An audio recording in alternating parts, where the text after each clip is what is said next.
Well, howdy everybody. We're back with the Porsche Turret Frankentank hybrid pre-production, whatever you want to call it, build. We have good news. We have very good news.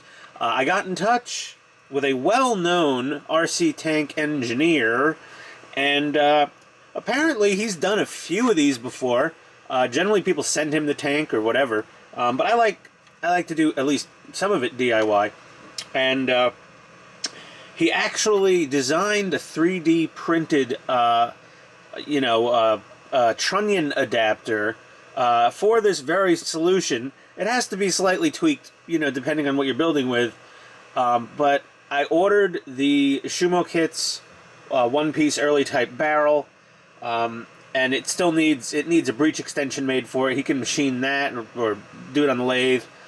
So he's going to make a breech extension. He's going to 3D print the trunnion. He has one of the same barrels in his hands, so he'll have test parts. He also has a couple of Porsche turrets.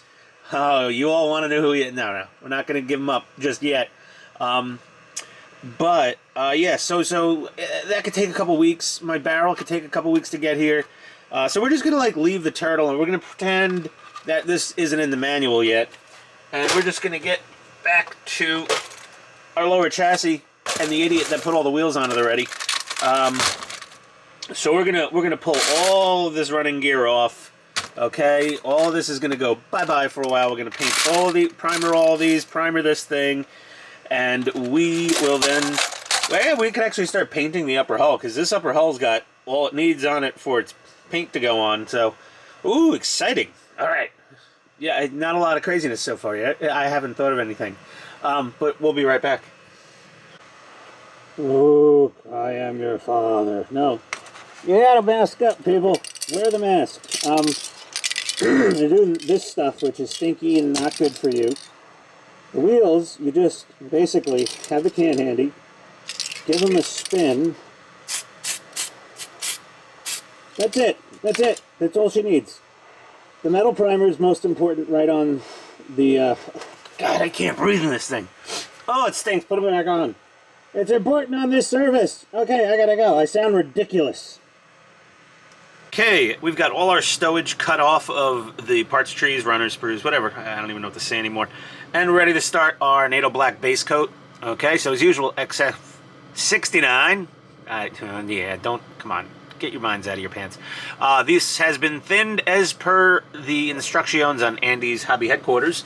You open the cap, you fill it to the lip. There's a little bump. You fill it to the lip with this, and then throw her in the paint shaker, and it's good to go. So we are going to test out. This is a maiden voyage of our MadWorks M202 0.5 nozzle. So this should spray a nice big pattern. Good for big things like this and other gigantic models that we've built. Wish I had this thing for the Valkyrie. Actually, no, it would have been clogged. Okay, we'll be right back, hopefully without any shenanigans. Welcome back, campers. You gotta really like wheels. I mean, seriously. Lots of wheels, lots of individual painting of wheels because they're interlaced. So you build a World War II German tank, the majority of them. They have those interlaced wheels. You build an American tank, a British tank, Japanese tank, whatever, Russian tank, just straight up wheels. Like, you could leave them on the chassis and paint everything. It's much easier, much more enjoyable. This is a little less fun. How do we put it? It's not root canal, but it's definitely not a blast. So if you hear some weird buzzing noise in the background, that's my ultrasonic parts cleaner. I had to throw the MadWorks airbrush in there. I mean, after doing all of this and doing this, the paint flow started to drop. I cleaned the needle. That didn't really do anything. So it's in the ultrasonic it goes. Get you an ultrasonic parts cleaner. They're really handy. You can get one cheap at Harbor Fraught, or you could find a deal on Amazon or something. But either way, we'll be back. More painting, okay? It's just boring stuff right now. It's grunt work. BRB. Hello, campers. So Andy on Hobby Headquarters doesn't mention this very often. He paints 35th scale tanks. he obviously at some point said, you know, clean your airbrush periodically while you're painting. But when you're doing something this damn big, you need to clean this thing a lot. Like I'd say every 2 or 3 full bowls of paint, you should probably clean it out. You know, but now we get to do the fun stuff. We get to do, yeah. You know, this .50 nozzle, it definitely covers better than the little .2 nozzle in my Tamiya, but it's still not really enough. I asked for this airbrush for the holidays because there was no tanks available at the time. They didn't announce the Centurion until after Christmas. That blew, you know, but whatever. I could have asked for some gift cards to the AAF Tank Museum where I try to buy all my tanks. But yeah, you know, I got this airbrush. It's fine. I need one of those big, like, fan nozzle, like, car spray booth style airbrushes. That will probably be what I'll finally be happy with. Because so far, yeah, it's not quite doing it. Now again, with this black coat, this is also kind of your primer coat. So, you know, you should try to get it on there fairly thoroughly.